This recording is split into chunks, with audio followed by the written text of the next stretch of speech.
Good morning students. मैं Saurabh Kumar Gautam, lecturer electronics engineering, government polytechnic college Jhalawar, E lectures की इस श्रृंखला में आपका हार्दिक स्वागत अभिनंदन करता हूं। स्टूडेंट्स, आज हम सब computer science engineering second year के subject CS 205 basics of digital electronics के चैप्टर 2 नंबर सिस्टम के topic 2.2 conversion of number systems के अंतर्गत binary to octal and octal to binary convergence के बारे में अध्ययन करेंगे। स्टूडेंट्स, इस टॉपिक को समझाने के दौरान हमने विली पब्लिकेशन की digital electronics by Anil Kumar Maini sir जो बुक है उसका यूज़ किया है। तो यदि आप फर्दर और डिटेल चाहते हैं तो उस बुक को आप कंसीडर कर सकते हैं, लाइब्रेरी में भी वो उपलब्ध है। An octal number can be converted into its binary equivalent by replacing each octal digit with its 3-bit binary equivalent. We take the 3-bit equivalent because the base of the octal number system is 8 and it is the third power of the base of the binary number system is that is 2।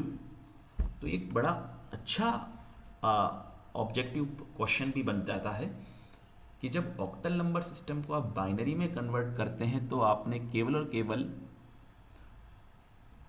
Her octal digit के लिए 3 binary bit ही क्यों इस्तेमाल किए। All we have then to remember is the 3-bit binary equivalents of the basic digits of the octal number system। अब हम इसका अगर उल्टी बात करें, अब binary number can be converted into an equivalent octal number by splitting the integer and fractional parts into groups of 3 bits starting from the binary point on both sides. The zeros can be added to complete the outside groups if needed।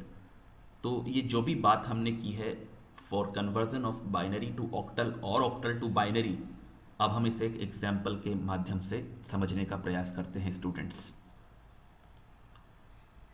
let us find the binary equivalent of 374.26 base 8 and the octal equivalent of this given binary number। the given आपको octal number दिया है। अब आपको कुछ नहीं करना, अगर इसको बाइनरी में कन्वर्ट करना है तो सबसे पहले जो 3 ऑक्टल है इसके लिए हम सबसे पहला हमने जो बाइनरी इक्विवेलेंट लिख दिया 011। उसके बाद जो अगला अंक है 7, उसके लिए हमने 3 बाइनरी इक्विवेलेंट लिख दी हैं 111। फिर जो 4 है उसके लिए हमने लिख दिया है 100। दशमलव की जगह दशमलव लगाएंगे। फिर उसके बाद 2 लिखा हुआ है, 2 का जो बाइनरी इक्विवेलेंट लिखा है हमें 3 बिट में 010, और 6 के लिए हमने लिख दिया है 110। तो ये बहुत ही सिंपल है कि जब एक ऑक्टल नंबर को बाइनरी में कैसे बदलना है, और very important for the objective type of questions जिन एग्जाम्स में पूछे जाते हैं। Any zeros on the extreme left on the integer part and extreme right of the fractional part of the equivalent binary number should be omitted. देखिए, ये चीज़ हम ध्यान रखनी है लिखते वक्त कि जब आपको उसको कन्वर्ट करते वक्त तो हमने उसको ले लिया, लेकिन जब हमें आंसर लिखना है, क्योंकि ये 0 था यहाँ पर, इसका कोई मीनिंग नहीं था ये इंटीजर पार्ट में, तो इसको हमने इग्नोर कर दिया, ओमिट कर दिया। और ठीक इसी प्रकार जब फ्रैक्शनल पार्ट में राइट मोस्ट जीरो था उसको भी हमने लिखते वक्त ओमिट कर दिया है। ठीक इसी प्रकार जब हमारे सामने एक बाइनरी नंबर लिखा हुआ है और उसको हमें ऑक्टल में कन्वर्ट करना है, so we will start to frame groups of 3 3। तो सबसे पहले दशमलव के इधर कर लेते हैं लेफ्ट हैंड साइड में इंटीजर। तो ये देखिए एक ग्रुप बन गया। सबसे पहले यहाँ से चालू करना है 3 का 1 0 0। उसके बाद अगला ग्रुप बनाएंगे 1 1 0। और ये जो अकेला एक बचा है तो यहाँ पर हम एडिशनली 2 0 ऐड कर देंगे, जैसा कि आप इस स्टेप में देख सकते हो 1 0 0 1 1 0 और ये 0 0 1। ठीक इसी प्रकार दशमलव के बाद जब हम इधर ग्रुप बनाना चालू करेंगे तो यहाँ से शुरू करेंगे 0 1 0। उसके बाद हमारा है 0 1 1 और उसके बाद एक बचा है इसलिए इसमें 2 एडिशनल 0 जोड़ देंगे 1 0 0। ठीक ऐसा करने के बाद हम देखेंगे कि ये 1 लिखा हुआ है, ये 6 लिखा हुआ है, ये 4 है, यहाँ पे दशमलव है, फिर ये 2 लिखा हुआ है, ये 3 है और ये 4। तो एक बड़ा सिंपल प्रोसीजर है to convert binary to octal, octal to binary. Now अब we will discuss hexadecimal to binary and binary to hexadecimal convergence. A hexadecimal number can be converted into its binary equivalent by replacing each hexadecimal digit with its 4-bit binary equivalent. We take the 4-bit equivalent because the base of the hexadecimal number system is 16 and it is the 4th power of the base of the binary number system.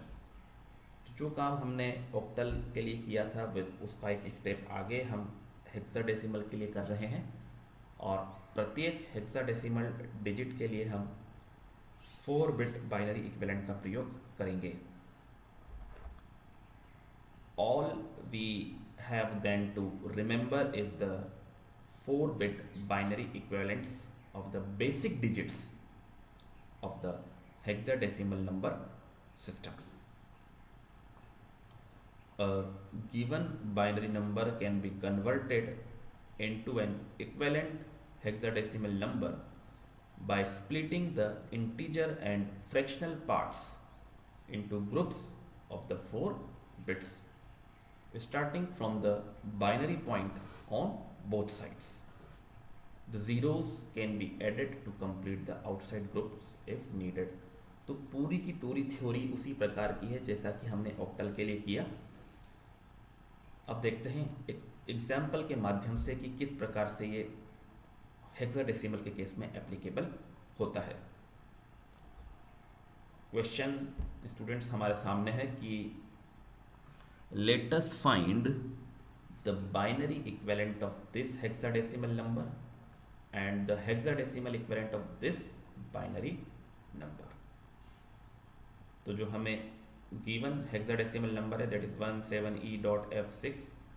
तो single जैसे ये जो first one है इसका हमने ये 4-bit binary equivalent लिखा 0001. फिर जो ये 7 है इसका हमने 4-bit बाइनरी लिखा 0111. फिर ये E जो है E क्योंकि हम जानते हैं A बराबर 10, B बराबर 11, C बराबर 12, D बराबर 13, E बराबर 14. तो ये 14 के लिए हमने 110 लिख दिया. ठीक इसी प्रकार F बराबर 15 होता है, उसके लिए 4-bit लिख दिया 111 और 6 के लिए लिख दिया है.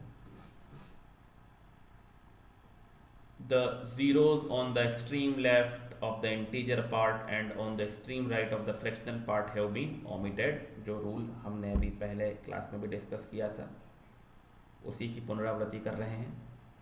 ठीक इसी प्रकार जब हमें बाइनरी नंबर सिस्टम को कन्वर्ट करना है तो हम दशमलव पे जाएंगे सबसे पहले और दशमलव से पहले लेफ्ट हैंड साइड की तरफ 4 बिट्स को सिलेक्ट करेंगे. ये 1110 दैट इज E.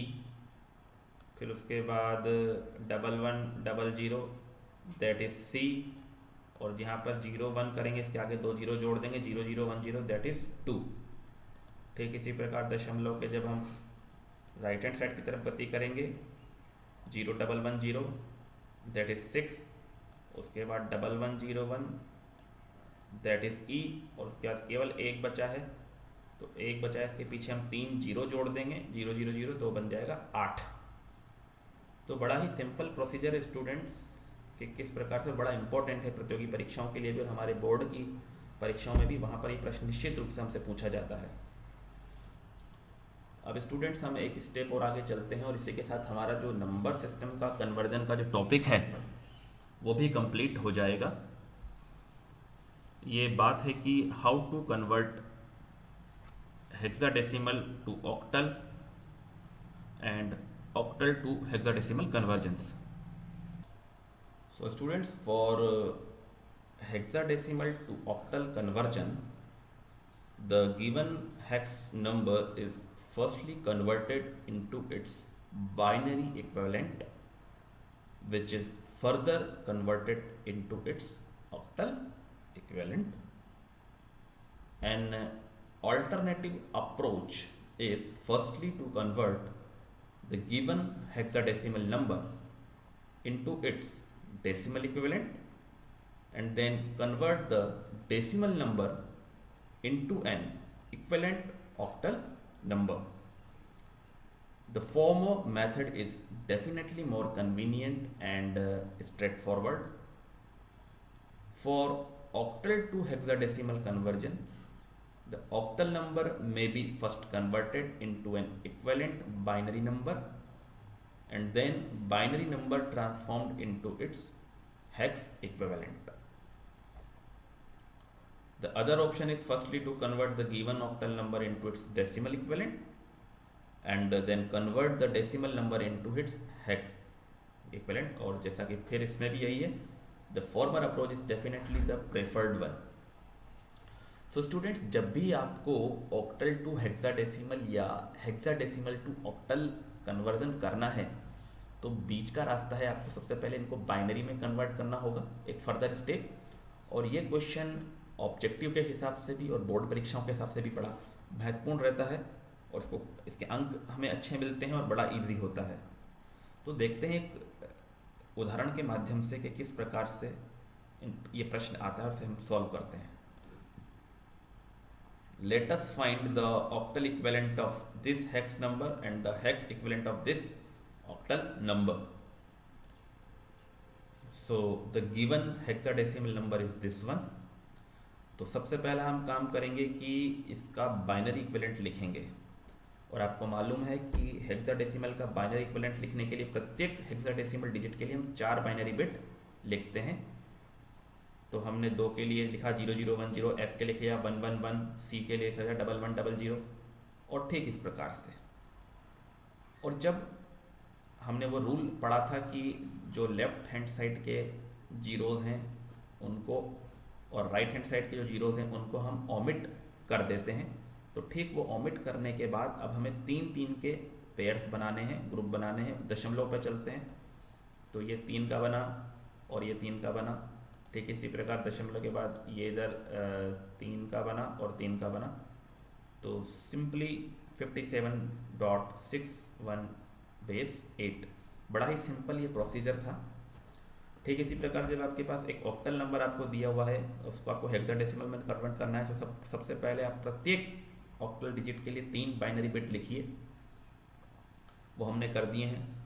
और उसके बाद आप 4-4 के पेयर्स बनाना चालू कीजिए।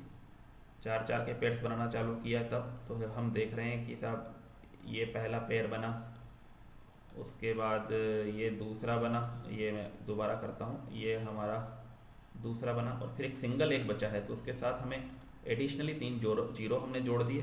ठीक दशमलव के इसी प्रकार पीछे की तरफ ये पहला हमने 4 का ग्रुप बनाया, फिर दूसरा ये यहाँ से बनाया, फिर एक सिंगल एक बचा है, तो इसके लिए हमने फिर इसके पीछे 3 जीरो जोड़ दिए। तो जब इसको फाइनली हेक्साडेसिमल नंबर सिस्टम में कन्वर्ट किया तो ये आ गया 1F2.058। तो स्टूडेंट्स, ये एक तरह का इम्पोर्टेंट प्रश्न है कि जब ऑक्टल टू हेक्साडेसिमल या हेक्साडेसिमल टू ऑक्टल, जिसमें क्योंकि हमें बाइनरी वाले कंसेप्ट का इस्तेमाल करना पड़ता है और एग्जामिनर के पास एक एक्स्ट्रा चॉइस होती है कि वो आपका एक और जो स्किल है उसको पहचान सकता है, नंबर सिस्टम कन्वर्जन को। तो स्टूडेंट्स, मैं आशा करता हूँ कि ये वीडियो लेक्चर आपको पसंद आया होगा और आप एग्ज़ाम के पॉइंट ऑफ व्यू से आपके लिए उपयोगी सिद्ध होगा। धन्यवाद।